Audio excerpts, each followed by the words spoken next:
로마서 15장 14절입니다. 14절부터 21절까지. 우리는 지금 이제 바울이 로마서를 기록한 목적에 도착을 했습니다. 로마 교회의 상황이 강한 자와 약한 자 사이에 있는 여러 가지 문제들인데, 그 중에서도 이제 직접 바울이 로마에 가고자 하는 목적을 지금 이 본문은 말을 하고 있죠. 그것이 무엇이냐 하는 것을 어제 말씀 8절부터 13절에는 예수님이 성육신 하신 그 신실하심, 그 소망과 긍휼이 이방인들에게 찬송과 기쁨과 소망이 되어졌다라는 사실로부터 연결이 되는 거예요. 그래서 어제 말씀에 계속해서 모든 열방들아 하고 열방에 대한 이야기를 쭉 짧은 구절에서 7번을 열방과 백성들에 대한 이야기를 쭉 했는데, 오늘 말씀이 그게 이제 16절로 이방인을 위하여로 연결되어져서 16절에 이방인을 위한 이야기로부터 시작을 해서 17, 18절 또 19절에 편만한 복음, 또 21절에 주의 소식을 받지 못한 자들이 보고 듣지 못한 자들이 깨닫게 되어지는 것까지 쭉 연결이 돼서 이게 이방인에게 전해지는 복음의 기쁜 소식하고 연관된 그런 말씀을 어제부터 시작을 해서 오늘까지 이어가는 겁니다. 그래서 이것이 이제 13절 어제 말씀에 소망의 하나님이라는 표현으로 등장을 했죠. 소망의 하나님이기 때문에 그분 안에서 나도 누군가에게 소망을 얻게 하는 것이 자신의 기쁨이고 사명이다라는 사실로부터 지금 오늘 말씀이 시작이 되는 겁니다. 그래서 소망의 하나님으로부터 내가 어떤 사명을 받았는데 그것을 설명하기 위하여서 이 14절부터 21절은 바울 자신이 누군가, 무엇을 하려고 하는가, 그리고 내일 말씀인 22절로 29절에 그래서 자기가 평생 붙잡힌 비전은 무엇이고, 그 다음에 30절로 33절에 기도 부탁을 하는 것으로, 그래서 말씀이 21절까지 오늘 끊어서 우리가 보지만 나머지 15장 나머지가 쭉 어제 말씀 뒷부분서부터 연결이 쭉 돼서 이방인에게 복음을 전하는 이 바울의 소명과 사명에 대한 이야기가 이어져 가는 그런 내용입니다. 그리고 이제 16장에 가서 인사말을 하고 로마서를 끝내죠. 그러니까 16장의 인사말은 그야말로 인사말이기 때문에 안부 묻는 것이기 때문에 그걸 빼버리면 로마서의 마지막 이야기가 오늘 말씀, 내일 말씀이다 라고 말할 수가 있어요. 먼저 14절, 15절 바울은 누구인가를 말하는 중에 이 14절에 이렇게 말을 합니다. 내 형제들아, 이제 바울은 로마에 있는 기독교인들 얼굴을 한 번도 보지 못한 기독교인들이잖아요. 소식과 소문으로만. 그 사도행전에 보면은 브리스길라와 아굴라를 통하여서 로마의 교회에 대한 소식을 들었을 것 같아요. 근데 그들을 형제들, 내 형제들아 라고 부르는 이것은 우리에게 과거의 한국 기독교는 이런 것에 대해서 강조를 하지 않아도 됐었는데 요즘은 이게 좀 강조가 되어야 할 필요가 있어요. 제가 기억하기로는 60년대, 70년대까지만 해도 80년대도 그랬을지 80년대까지도 포함을 해야 되겠군요. 까지만 해도 기독교인이라는 소식을 누군가에게 듣고 만나면 반가웠다고요. 여러분은 안 그러셨는지 몰라도 기독교인이 많지도 않았을 뿐만 아니라 교회 다닌다는 소리를 들으면 반가워요. 요즘은 기독교인이 많아졌고 교회 다닌다는 소리를 들어도 특별하게 더 반갑죠? 반갑나요? 글쎄요. 일단 신천지 아냐부터 시작을 해서 교회를 다니기는 다니는디 근데 이놈은 누군가 뭐 이런 생각이 들고, 하여튼 일단 뭔지 모르게 과거하고는 좀 달라요. 하여튼 저에게만 문제가 있는지 몰라도 분위기가 다른 교회에 다닌다고 그러면 일단 교인이 아닌 것 같아. 사실은 옛날에는 다른 교회를 다니던 우리 교회를 다니던 그냥 다 기독교인이라고 하면은 여기 말처럼 형제 같은 생각이 들어서 제가 전에도 한번 그런 말씀 드렸는데 그 군대에서 저는요 예수 믿는 사람들을 계급으로 안 불렀어요. 나만 그런 것이 아니라 우리 부대, 다른 부대는 모르겠어요. 제가 있었던 부대에서는 예수 믿는 사람끼리는 계급하고 상관없이 형제라고 불렀어요.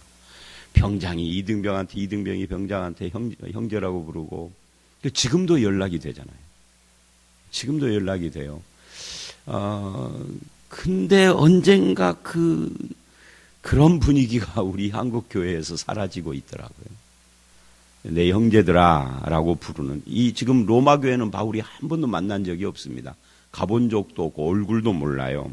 그저 듣기만 했죠. 그런 교회가 있다라고 하는. 그래서 언젠가는 내가 너희를 꼭 만나러 가야 되겠다. 그게 이제 바울이 로마서를 기록한 목적이에요.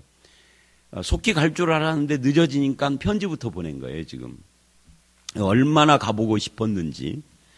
내 형제들아, 너희가 스스로 선함이 가득하고 모든 지식이 차서 능히 서로 권하는 자임을 나도 확신하노라. 그러니까 로마 교회 성도들이 이 말씀은 이게 비웃는 말씀이 아니라 진실한 표현입니다.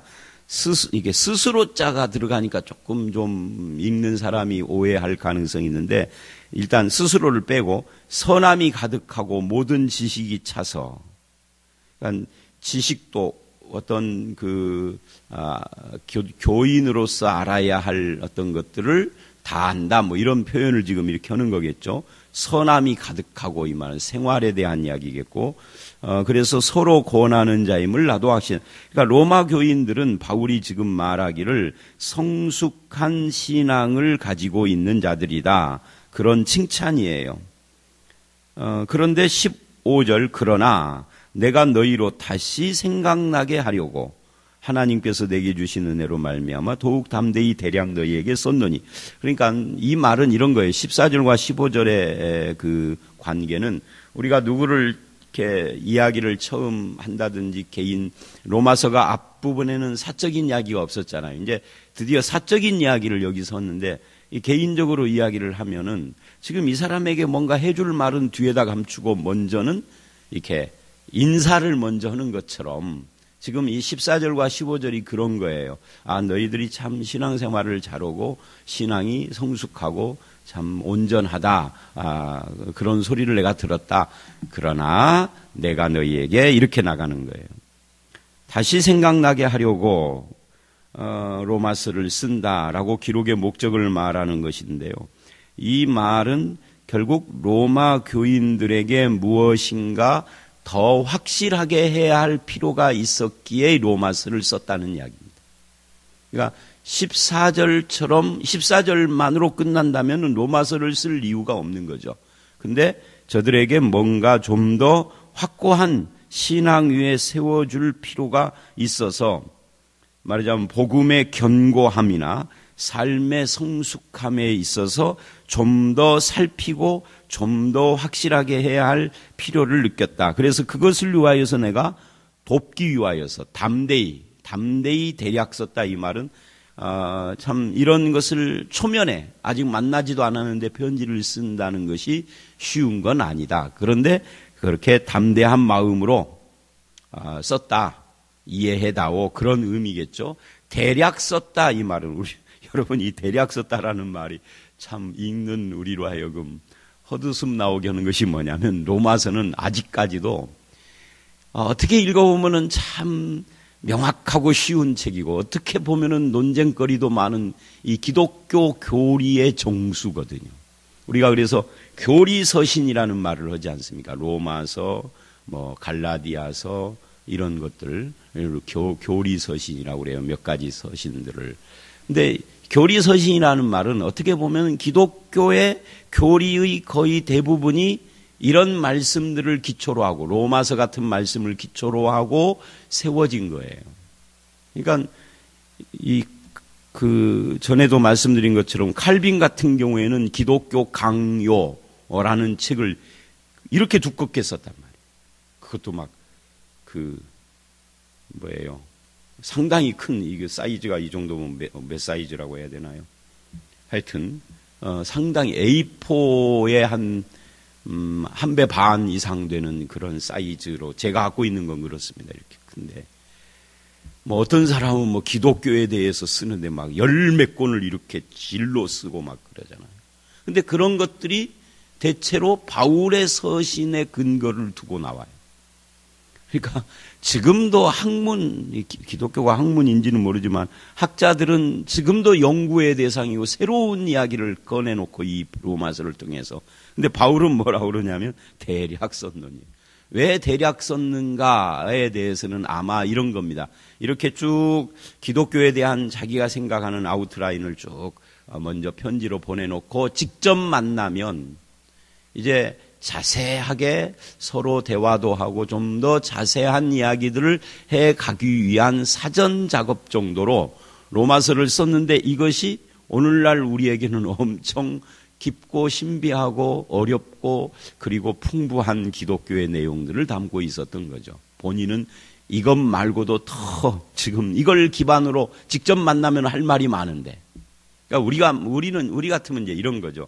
성경은 2절인데 목사가 그걸 가지고 40분 설교하는 거고 비슷한 거죠. 할 말이 있는 거죠. 이제 그 2절을 가지고. 바울이 그러지 않았을까 하는 생각을 해보는 겁니다. 그래서 뭔가를, 복음을 가지고 좀 누군가를 돕고 싶은 마음에 로마서를 썼는데, 이게 어찌 보면은 이제 오늘날도 목사나 주일학교 교사나 구역의 구역 인도자나 이런 분들의 태도가 바로 이런 것이고, 우리들의 일이 이런 것이고, 성도를 지금도 여러분들이 온전히 서 있지만 그러나 좀 더 견고하고 좀 더 성숙한 신자로 세워가기 위하여서 설교를 하고 또는 성경 공부나 여러 가지 그런 것들을 하는 것처럼 바울이. 그래서 우리가 신앙을 격려하고 세워줘야 할 사람들이 내 곁에 있지는 않은가를 살펴볼 필요가 있죠. 16절, 이 은혜는, 바울은 자기에게 주신 하나님의 은혜라고 그럽니다. 이 은혜는 곧 나로 이방인을 위하여 예수 일꾼에 되어서 하나님의 복음의 제사장 직분을 하게 하사. 그러니까 자기에게 주신 이 하나님의 은혜는 자기 혼자 누리는 것으로 주신 것이 아니다라고 바울은 말을 합니다. 이 경우에만 그런 건 아니에요. 바울은 다른 모든 경우에 하나님이 나에게 주신 것은 나만 누리라고 준 건 아니다. 그래서 로마서 1장 14절에 여러분 기억하나요? 이제 하도 오래돼서 거기에 보면 바울이 빚진 자 이야기하는데, 그 빚진 자 이야기할 때 제가 그 말을 했죠. 우리 기독교인들이 빚졌다라고 할 때 하나님께 빚졌다라는 생각을 많이 합니다. 물론 하나님께 빚졌다라고 해도 틀린 것이 아니에요. 하나님께서 엄청난 사랑으로 우리를 사랑해 주신 것은 빚진 것처럼 표현해도 상관없죠. 그런데 바울은 하나님께 빚졌다라고 하지 않아요. 너희들에게 빚졌다라고 하는 겁니다. 이방인, 로마 교인. 왜? 로마 교인들에게 유익을 주고 이방인들을 구원하기 위하여서 누구 이 일을 하나님을 대신하여 할 사람 누굴까 하고 하나님이 물색에서 바울을 택했기 때문에. 안 그렇다면, 하나님이 내버려뒀다면 바울은 핍박자요, 폭행자요, 살인자요, 그대로 인생 끝나면은 지옥불이잖아요. 그런데 너희들을 구원하고 너희를 세우기 위하여서 나를 뽑아주셨으니 하나님이 아니라 너에게 빚졌다. 그게 1장 14절에서 말하는 빚진 자의 의미거든요. 그래서 저는 이거 가지고 우리 기독교인들은 하나님께 빚을 졌던, 누구 인간에게 빚을 졌던, 돈빚 말고요, 사랑의 빚, 믿음의 빚 말이죠, 섬김의 빚을 지면은 그 사람에게 갚는 것이 아니라 흘러가게 하는 것이죠.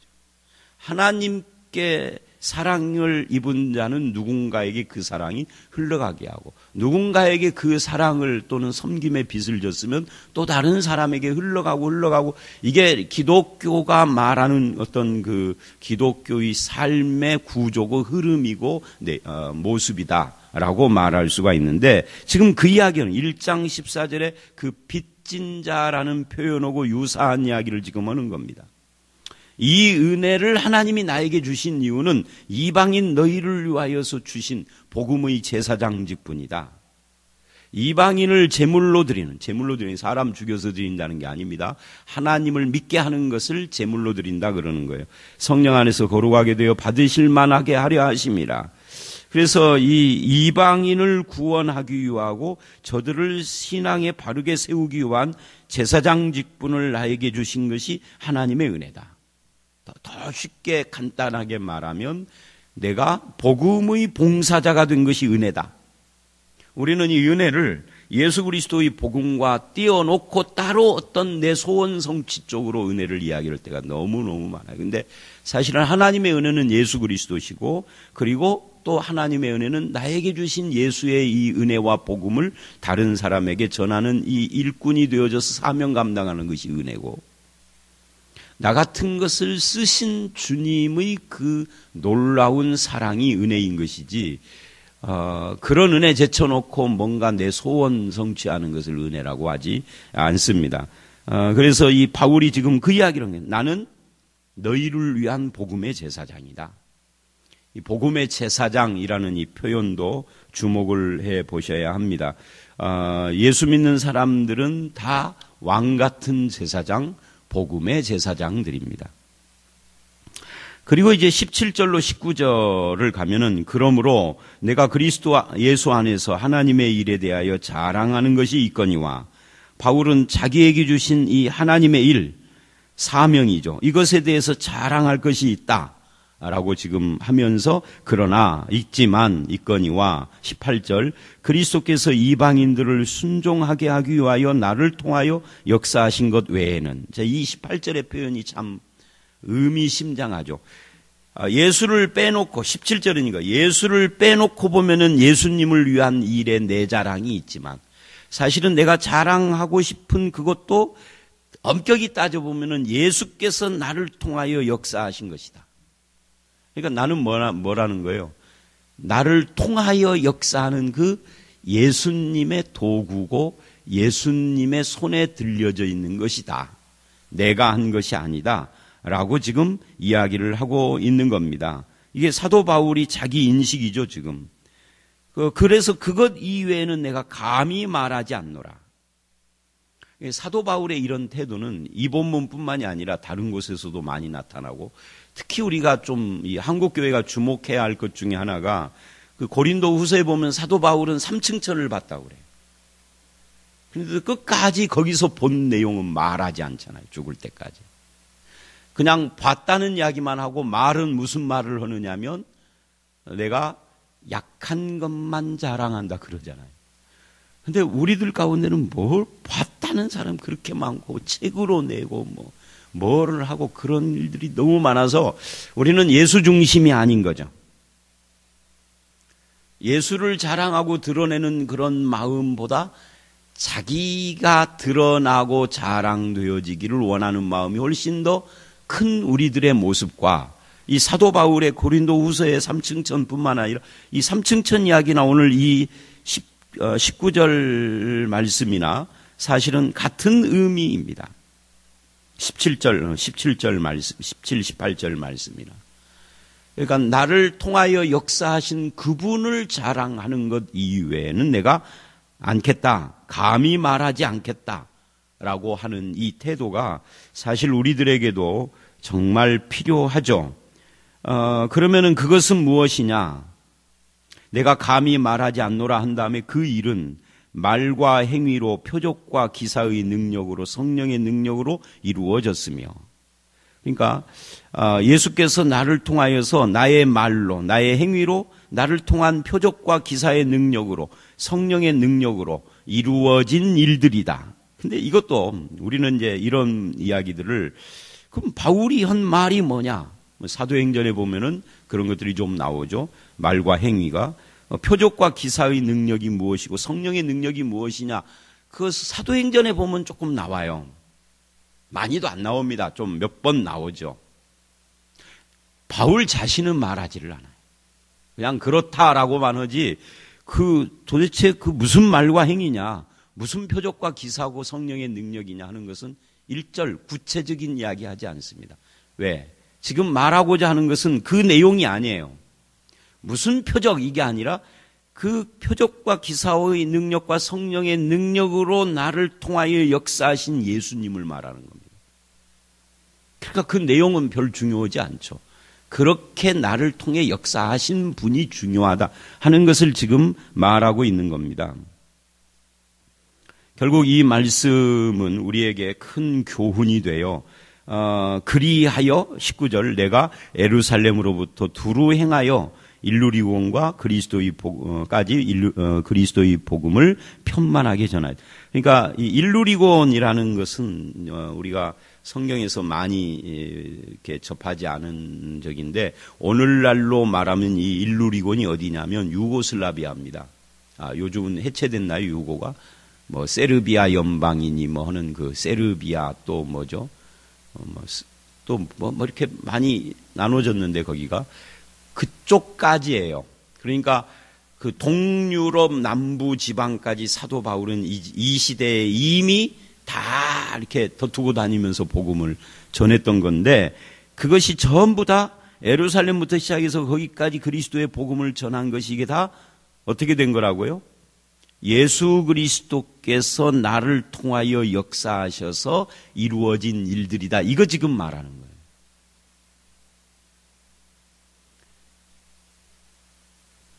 그러니까 이제 나머지 20절 이하는 뭐 이제 마무리인데 이게 상당히 우리 그 교훈이 돼요.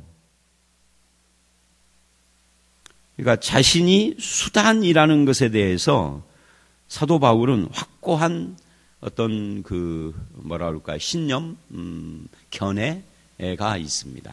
그 견해, 신념보다는 인생관, 신앙관이라고 신앙관 가치관이 있습니다. 나는 하나님께 붙들린 도구다. 예수 그리스도의 통로다. 그래서 그것에 대한 분명한 표현을 17절로 19절까지 쭉 합니다. 왜 이런 표현을 사도 바울이 하느냐면 내 자랑이 될 염려 때문인 거죠. 그리고 예수 그리스도와 그 복음을 드러내기 위하여서이고요. 그래서 이런 부분들을 분명하게 해야 할 필요가 있기에 이런 표현을 지금 하고 있다. 이것은 우리의 귀감이고 우리도 본받아야 될 문제인 것을 우리는 알 수가 있습니다. 자, 20절 또 내가 그리스도의 이름을 부르는 곳에는 복음을 전하지 않기를 힘썼노니 사실은 이 말씀은 사도 바울에게 있어서는 참 그래요. 사도 바울은 1세대인데 사도 바울 앞서 나가서 복음을 전한 사람은 거의 없을 정도인데 혹시 누가 있을 수는 있으나 그 당시에는 뭐 그렇죠. 근데 로마 교회 같은 데는 사도 바울이 안 갔는데도 이미 교회가 있거든요. 이들은 누가 가서 전한 것이 아니라 자기들이 복음을 듣고 와서 세운 것이니까. 그래서 사도 바울은 누군가가 먼저 가서 복음을 전한 곳에는 전하지 않는다. 이 말은 이런 거고 비슷해요. 오늘날로 말하면 서부중앙교 노조성 목사가 있는데 김재성 목사가 와서 내가 하겠다 이렇게는 않는다고 비슷한 이야기인데 사도 바울 시대에는 뭐 그런 일들이 그리 흔한 것은 아니에요. 다만 이제 이미 세워진 교회들, 고린도 교회 같은 데가 이제 대표적인 곳인데 거기에는 사도 바울이 있고 또 사도 바울 이후에 사도 바울이 설립자잖아요. 그 이후에 뭐 아볼로도 가고 게바도 가고 뭐 그래서 그 안에 분파가 생겼던 것을 우리가 고린도전서에서 읽는데 이제 그건 이미 세워진 교회들은 그런 일들이 있어서 사도 바울은 그렇게 하지 않으려고 자기 결심을 했다라는 이야기예요. 왜? 이것은 지금 이 20절이 초점이 아닙니다. 이 말을 하는 이유는 이는 20절 남의 터 위에 건축하지 아니하려 함인데 그 근거가 구약 성경에 나온단 말이죠. 주의 소식을 받지 못한 자들이 보고 듣지 못한 자들이 깨달으리라 한 것처럼 내가 그런 소명을 받았기 때문이라는 거죠. 그러니까 사도 바울은 개척자의 소명을 받은 거예요. 이제 우리 같은 사람은 뭐 목회자하고 선교사가 다르잖아요. 선교사는 복음이 없는 곳에 가는 자들이고 목회자는 그 성도들을 목양하는 자예요. 그래서 이게 사도 바울과 다른데 바울은 자기가 이런 이방인의 선교사로 부름받은 것에 대한 근거와 그것에 대한 태도를 확고하게 했습니다. 이걸 이제 저 같은 목회자에게는 좀 해당이 되는 것이지만 여러분들하고는 좀 관계가 없어 보이는 말씀인데, 그러나 우리도 여기서 교훈은 얻죠. 자기 인생과 사명, 이 자기 인생을 하나님이 주신 소명과 사명으로 받아들이고 그것에 대하여서 확고한 어떤 신념과 자세가 분명한 사도 바울은 우리에게도 그대로 적용거리를 주는 것입니다. 우리는 하나님 안에서 내게 주어진 인생이라는 일을 바울처럼 이렇게 확고한 태도를 가지고 어떤 방향과 자세를 정해놓고 살고 있는지를 물어볼 필요가 있어요. 신앙 안에서, 신앙 떠나서 말고 믿음의 눈으로, 믿음 안에서 이제 그런 분들도 있지만 대부분의 성도들은 자기 인생과 삶을 신앙의 눈으로 보려고 하는 것 자체가 없는 분들도 참 많아요. 신앙을 주일날 교회에 와서 예배드림으로 때우는 식으로. 그래서 신앙이 인생에 영향을 안 주는 거죠. 근데 사도 바울은 자기의 모든 사역 자체가 신앙하고 관계된 목회자 같은 사람이지만, 그러나 그 목회자다 선교사다 하는 것을 떼어놓고 보면 모든 인생을 믿음의 눈 안에서 정리되어져 있다. 확고하게 어떤 가치와 신념을 분명하게 가지고 있다. 방향, 자세 같은 것 말이죠. 인생에. 우리도 좀 그래야 할 필요가 있는 거죠. 자, 오늘 말씀 전체적으로 사도 바울은 자기가 누구인가를 예수 그리스도에게 들려 있는 자, 예수께서 하시는 역사의 통로가 되어 있는 복음의 제사장이다. 나는 이 복음을 위하여서 빚진 자로 이방인들을 하나님께 드리고 저들을 세우는 일에 쓰임받는 하나님의 종이다라고 하는 것을 분명하게 선언을 하고, 이때 우리가 배울 자세는 예수 그리스도를 자랑하고 드러내는 일 이외에 자기의 개인적인 어떤 체험들이나 이런 것을 나타내지 않음으로써 자기는 좀 뒤로 숨는, 그러니까 자기를 뒤로 숨었지만 사실은 모두가 바울을 알죠. 자기를 드러내려고 하지 않고 예수를 드러내려고 했어도. 그래서 이런 것들이 우리에게는 큰 도전이고 적용거리다라고 생각을 합니다. 오늘 말씀에 여러분은 예수 그리스도 중심, 예수 자랑, 예수의 복음의 사명, 예수 그리스도 안에서 인생관의 자세를 분명하게 확고하게 세운 그런 성도로서의 삶을 살고 계시는가, 그렇게 사시는 저와 여러분들이 되시기를 주의 이름으로 축원합니다. 함께 기도하겠습니다. 하나님 감사합니다. 예수 그리스도께서 바울을 쓰시는 것처럼 오늘 이 시대에는 우리를 쓰시기 위하여서 부르셨고, 우리를 예수 그리스도의 손에 잡힌 자요 예수님의 역사의 통로라고 말씀해 주시니 감사를 드립니다. 내 인생의 가치가 여기에 있고 내 인생의 방향이 여기에 있음을 깨닫습니다. 나를 통하여서 내 말과 행동과 나의 사역을 통하여서 예수 그리스도가 드러나고 내 인생을 통하여서 예수님이 자랑스럽고 그 은혜가 열매를 맺는 그런 성도로 살 수 있도록 우리를 인도해 주시옵소서. 오늘 거룩한 주일입니다.